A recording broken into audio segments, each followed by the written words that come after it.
Hi, my name is Esther, and I'm so glad to have you here for lesson 8. What goes online stays online. Here we go.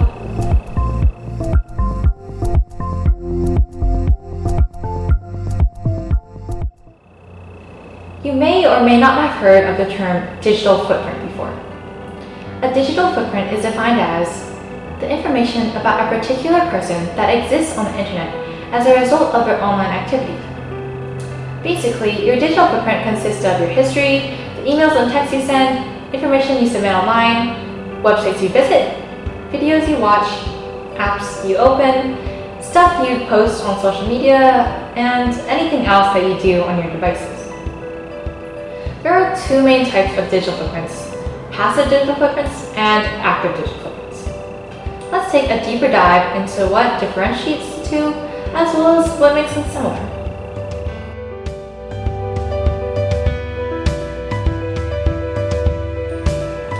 Passive digital footprints are created by users unintentionally or without user initiation, so most of the time, people don't pay much attention into what goes into their passive digital footprint.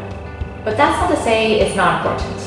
Your passive digital footprint consists of your IP address, approximate location, Wi-Fi connections, and search history, all of which can be used by cybercriminals to track your whereabouts. Notice how all the examples I just listed are not intentionally created by the user. For example, you don't manually log your location or what Wi-Fi you're connected to at any given moment. Your device does it for you, automatically.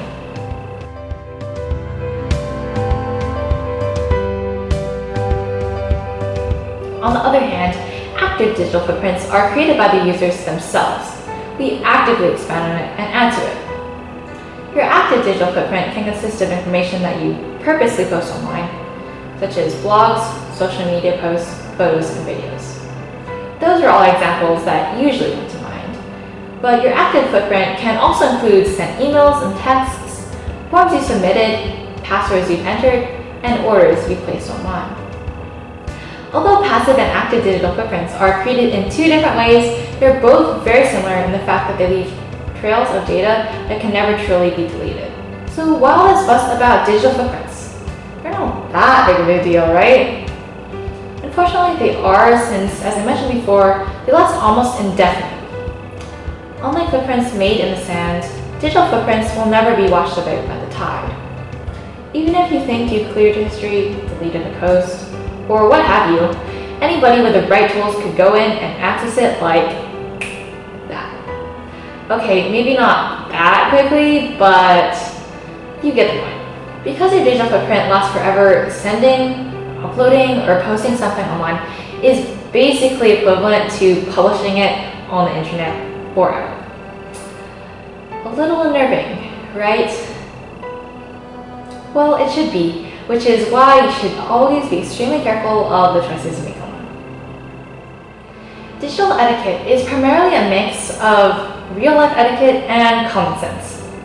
Whenever you are partaking in online activities, always be kind and understanding, because anything you say and do is recorded, so you can't really take back hurtful words that you put out there. If you're tempted to inappropriately react to something online, don't do it, because there are no second chances when it comes to your digital footprint, and you may regret it in the future. This relates to my next point, which is to always think carefully about what you post online.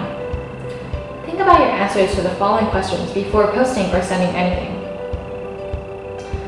Is this post or message offensive?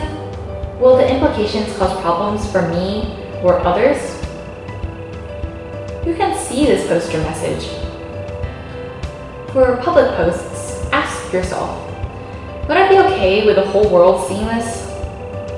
Do I have to share this knowing that it will last for many years into the future? If you feel fine with sending or posting whatever it is that you want to send or post after answering these questions, go ahead and do so.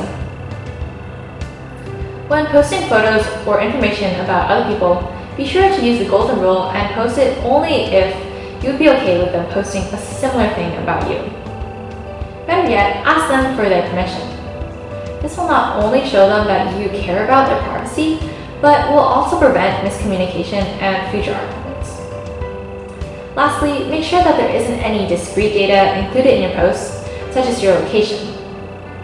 If you do want to upload photos that were taken on, say, a trip, try to wait until you return home to avoid letting criminals know that your house is empty. Again, deciding what you post online is entirely your decision, but I hope that you think through the process carefully and use your common sense. Doing so will help you to steer clear of the dangerous consequences that could arise from an inflammatory or inappropriate post.